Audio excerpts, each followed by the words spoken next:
Cut the signal. Now. The voice over the headset was sharp, urgent. Sergeant First Class Dan Mercer had barely processed the order when the red emergency lights above the control room began to pulse. A loud buzz cracked through the speakers. Not feedback. Not static. Something else. Then, off MIC, someone screamed. Not a radio actor. Not a drill. A raw, guttural scream from someone in the building. Mercer's hand hovered over the console. "What the hell's going on?" he muttered. Behind him, Private Thorne was frozen, eyes wide as the noise across every channel warped. The transmission they were monitoring, an internal test broadcast, supposedly pre-recorded, wasn't what they'd approved. It was longer. Louder. Something was bleeding through. The broadcast was supposed to simulate an enemy signal intrusion. Standard counter-psyops training. Just for the base. Just a drill. Only now, it wasn't. Down the hallway, someone pounded against the soundproof glass. Another tech operator, face pale, mouthing something over and over they couldn't hear. Mercer unlocked the door just as the overhead PA system crackled to life on its own. Every speaker on the base, mess halls, barracks, hangars, lit up with that same strange message. They are here. I repeat, they're inside. The lights are failing. Do not look directly at them. Mercer yanked the power, but the audio kept playing. On base security cams, soldiers could be seen sprinting down corridors. One guard near the north checkpoint dropped his weapon and began clawing at his face. Another fell to his knees and started praying, his mouth moving too fast for the audio to catch. In the barracks, chaos. People were shouting, overturning beds, slamming locker doors. Something about the message, the frequency, was triggering something visceral. Then the lights cut.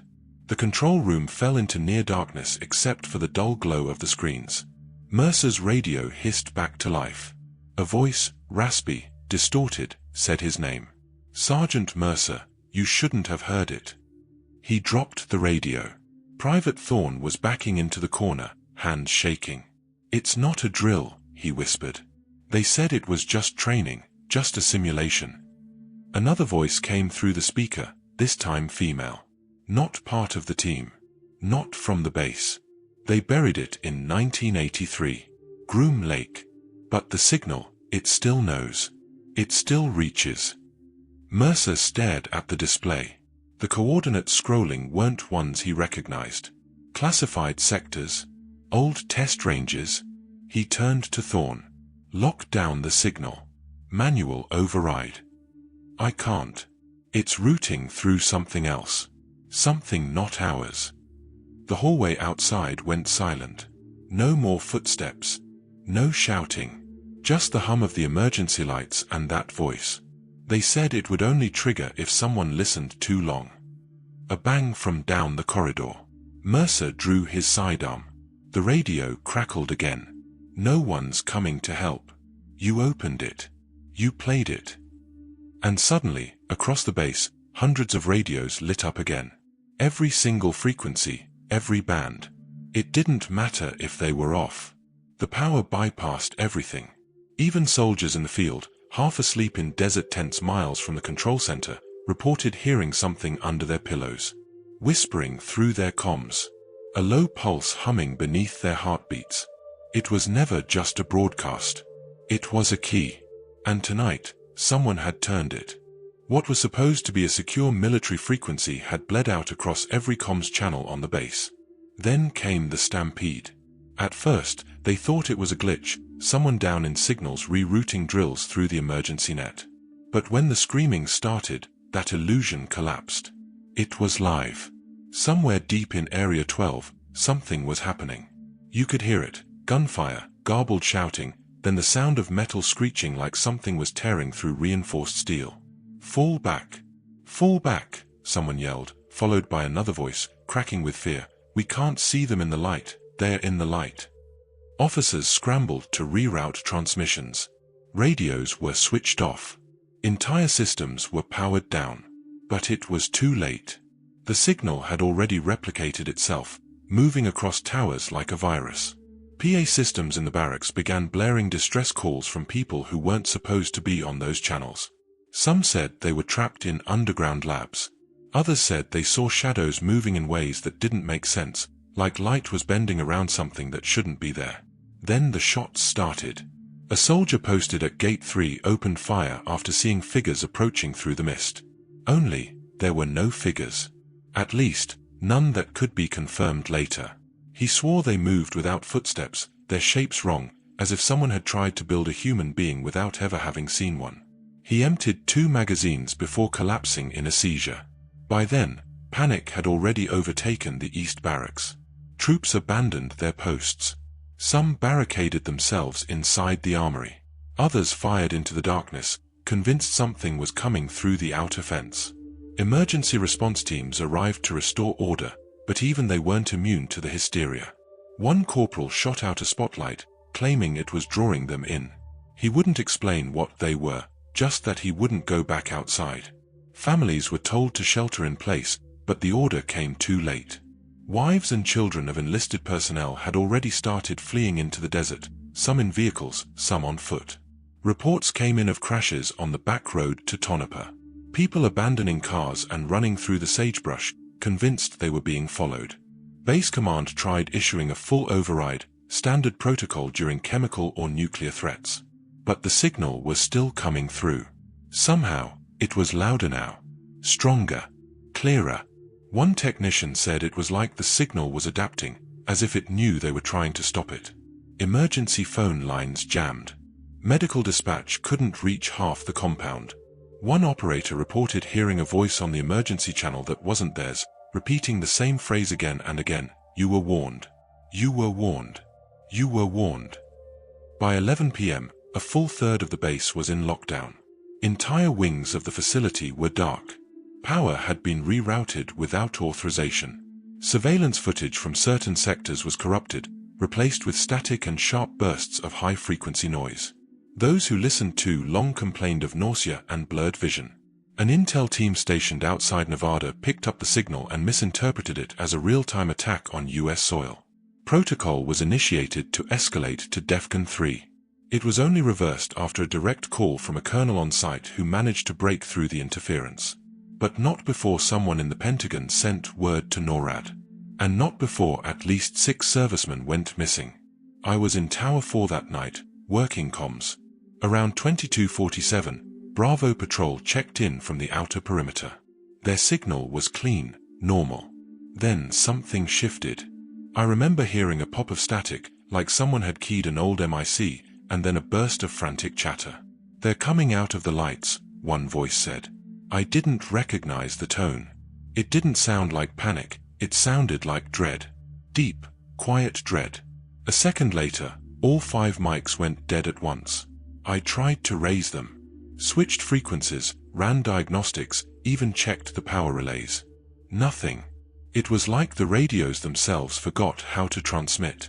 At first, the LT thought it was a blackout drill gone wrong. But then we saw the lights from the ridge. They weren't ours. Too low to be air support, too smooth for flares. No rotor sound, no hum, just this bluish arc dancing along the top of the fence line.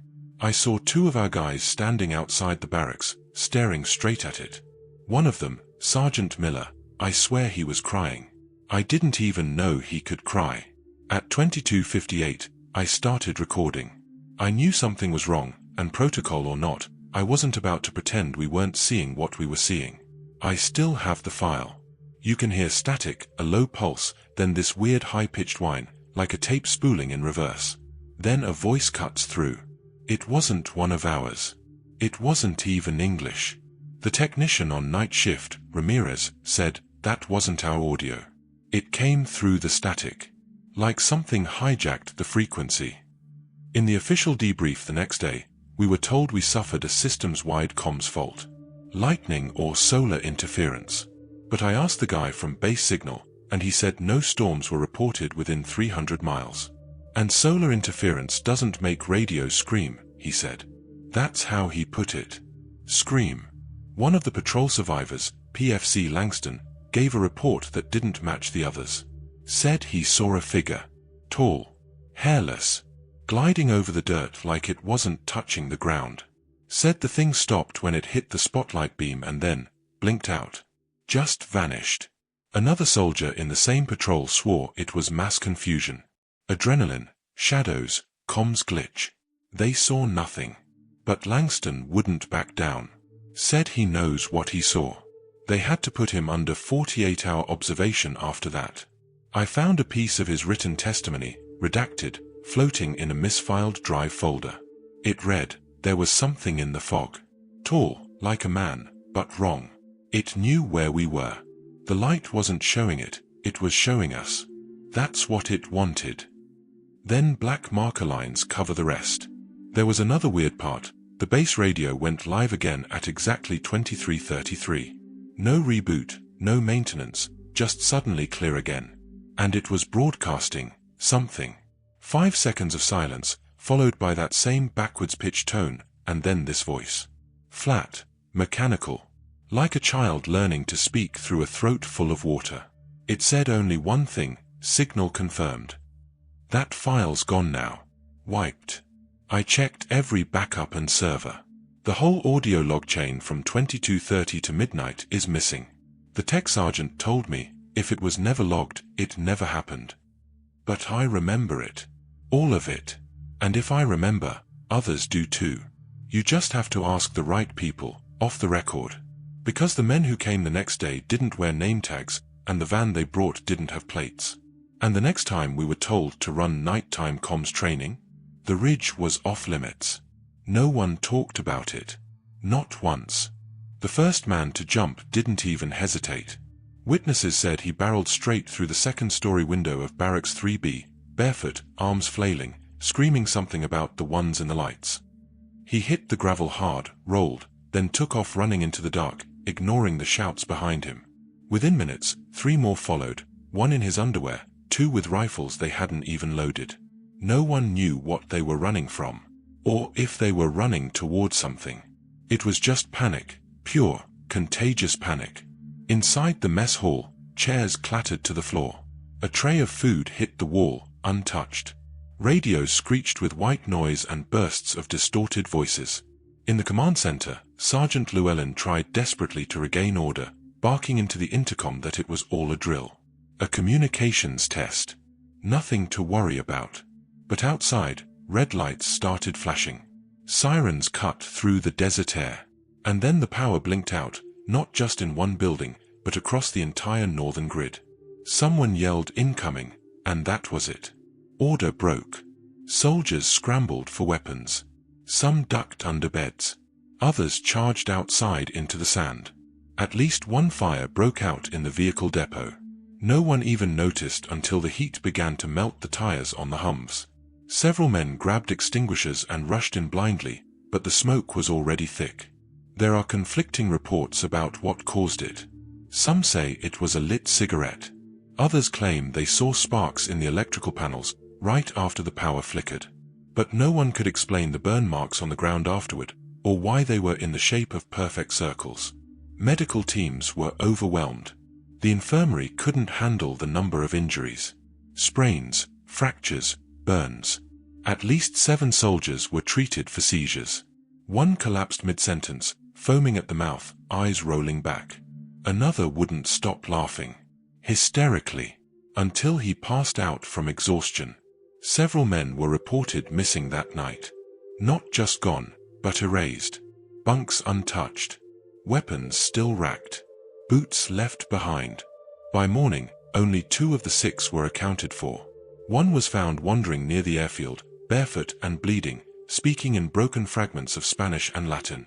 The other was discovered by a patrol jeep, curled into a drainage pipe, shaking uncontrollably. His report was sealed. The remaining 4. Never found. No bodies. No sign of struggle. Just gone. Calls began flooding into nearby counties. The sheriff's office in Tonopah reported 19 separate complaints between 2 and 4 a.m., all mentioning strange lights in the sky above the restricted zone. Some thought it was a crash. Others were convinced it was a weapons test. One woman, a gas station clerk in Rachel, said the power went out 3 times in a single hour, and each time, her AM radio dial shifted on its own, stopping on a dead channel that emitted a sound she described as a woman humming through broken glass. No official statement came from the base. Not that night. Not for days. But everyone, the soldiers, the locals, even the first responders, they knew something had gone terribly wrong. Because when dawn finally broke over that patch of desert, there were scorch marks in the sand that hadn't been there before. Burned boot prints that stopped mid-step. And a smell, like ozone and copper, that clung to the wind long after the sirens went silent. And for all the chaos, for all the broken bones and shattered glass, the worst thing wasn't what people saw, it was what they couldn't explain. By 0400, NORAD had been alerted. The entire area was sealed under a level 4 communications blackout. No outgoing signals, no incoming calls. Phones were pulled. Radios were shut down. Every signal tower between the base perimeter and Tonopah went dark. The incident had gone far beyond local command.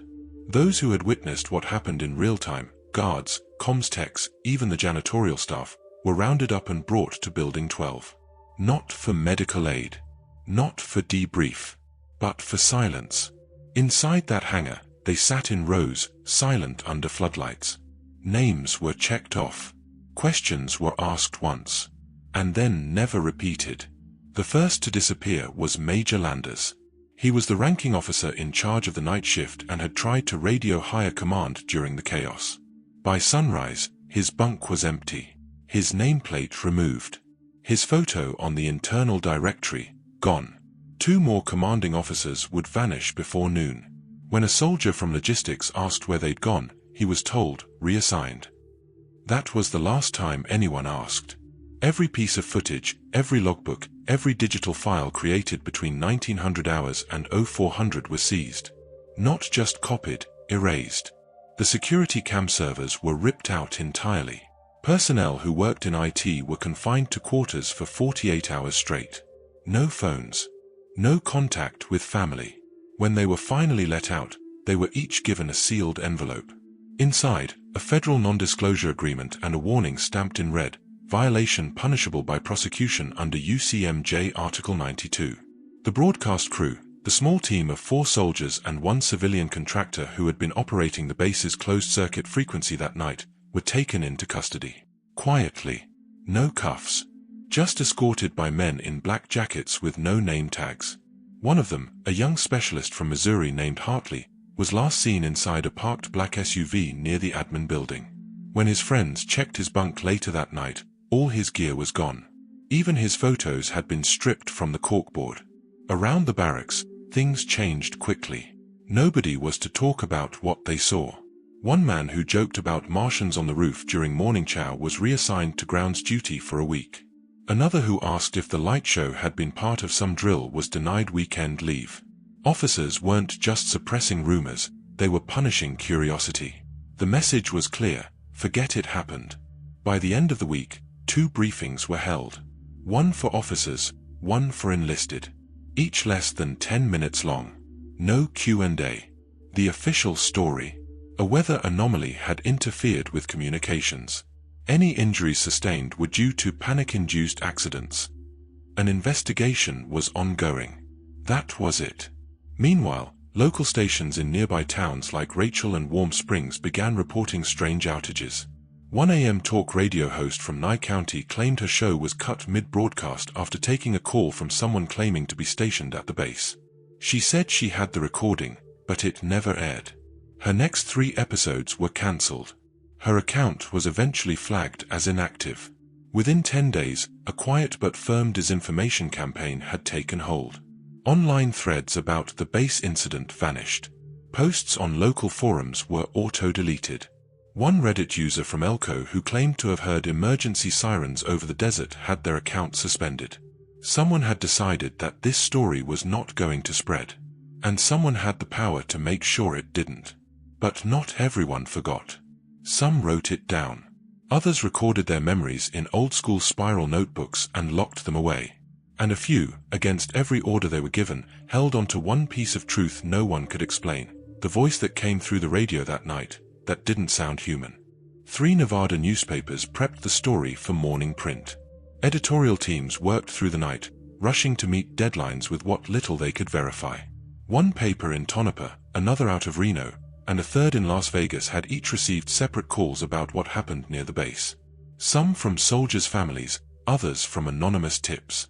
All three were stopped before sunrise. The presses never ran.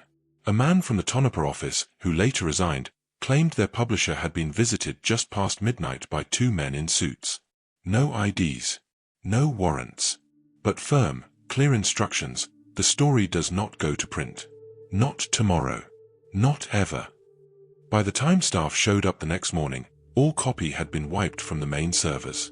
A few reporters quietly stepped down in the weeks that followed. One described it as the most brutal, surgical censorship he'd ever witnessed. Around the same time, a young producer for a Las Vegas AM radio station claimed they'd received a fax with redacted details of the event. He scheduled a midnight segment titled Incident in the Dust. The segment never aired.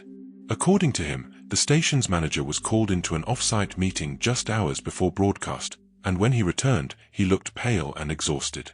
"We're not airing anything that hasn't been cleared," was all he said.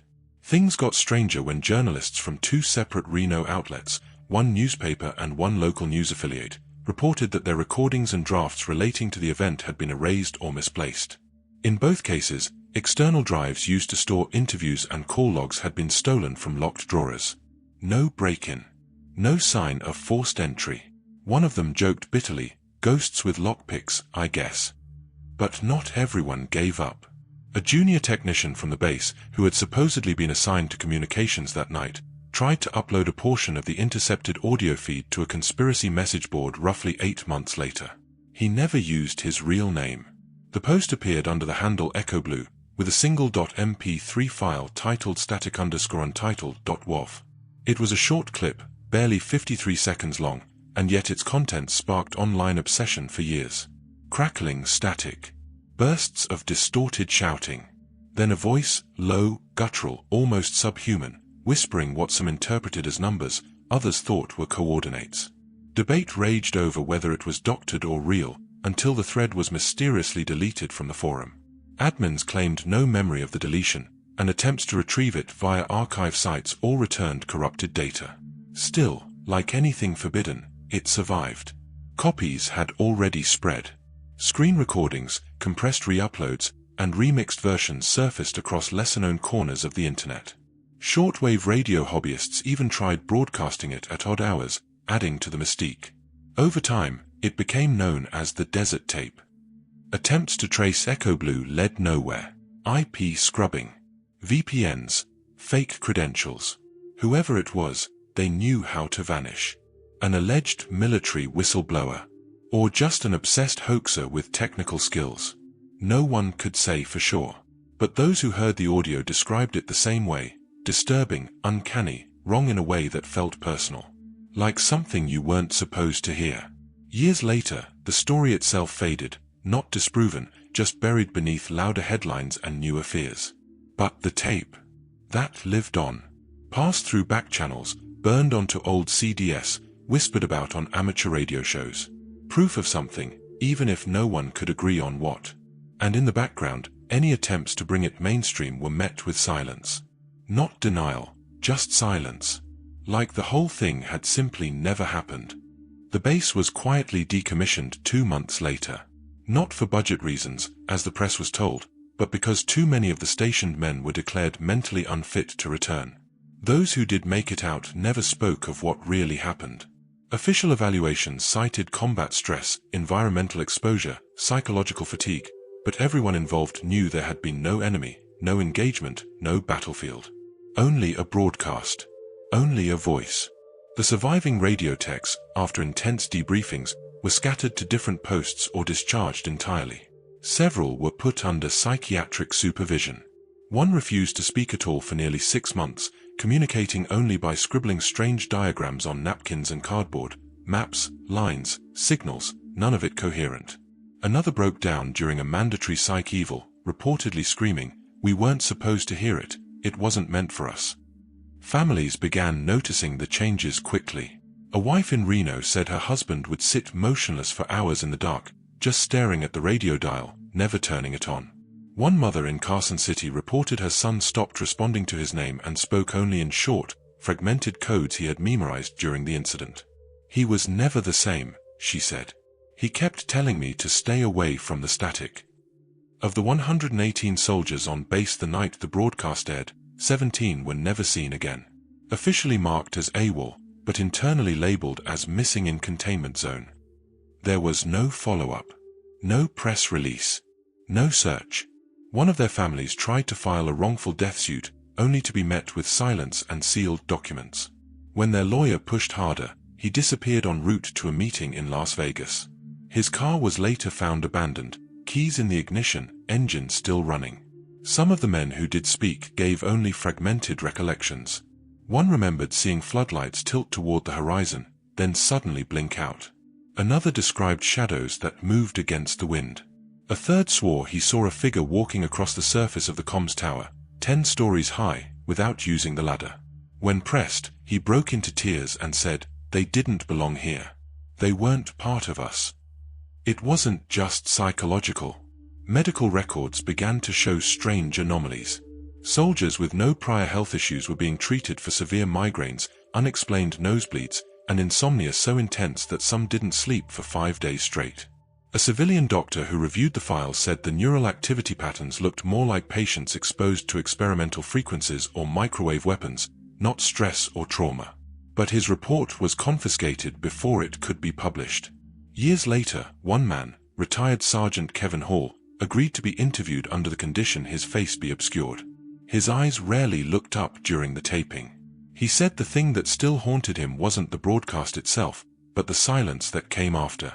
Like something came through with it, he said. Like a door was opened, and something else stepped in. And when the signal stopped, it didn't go back. In the years that followed, nearby towns reported strange phenomena.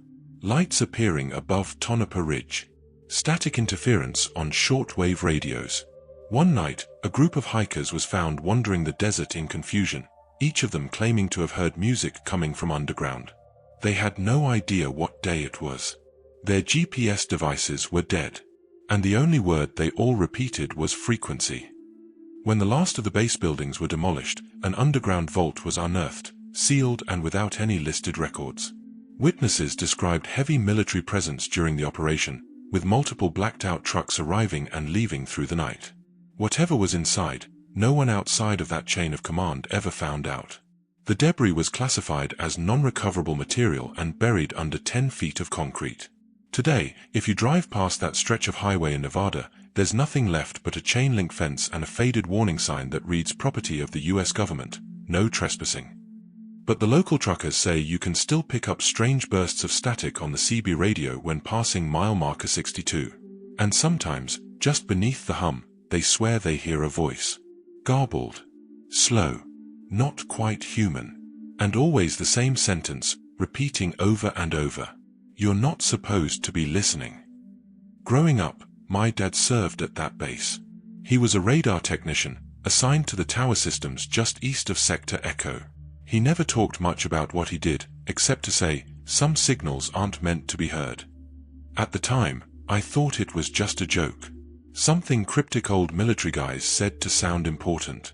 But now, I'm not so sure.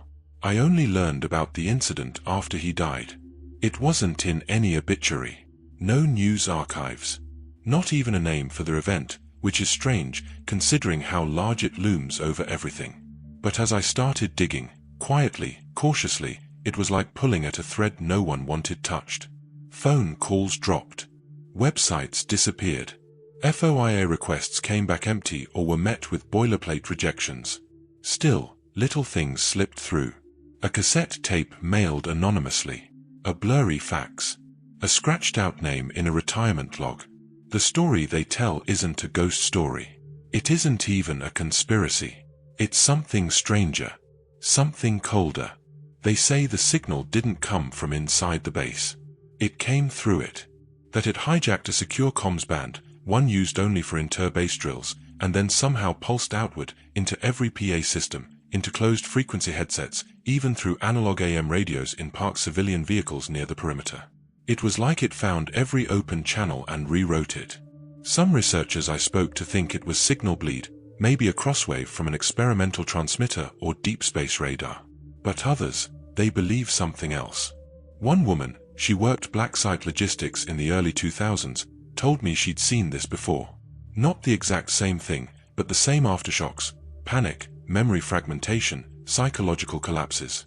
She said in 1984, something similar happened at a joint Canadian-US Arctic post. It started with an unauthorized transmission. By morning, half the base was gone, and no one was ever punished. The site was simply abandoned. I've started to wonder if this wasn't just a one-off. If maybe, just maybe, there are places, frequencies, we're not supposed to tune into. Not because they're encrypted or top secret, but because they don't belong to us. One of the tapes I recovered had nothing but white noise and static for 36 minutes. But if you crank the gain and slow the playback, you can hear a voice buried under the distortion. It's not speaking English. It's not even clear it's human. But it's rhythmic. Intentional. Like a broadcast from somewhere very far away, or very deep inside something. The last time I played it, my dog started howling. My laptop crashed. And I haven't listened since. Maybe it was just corrupted audio. Maybe it was just my imagination filling in the blanks. But here's what keeps me up. My father never told me how he got his scar.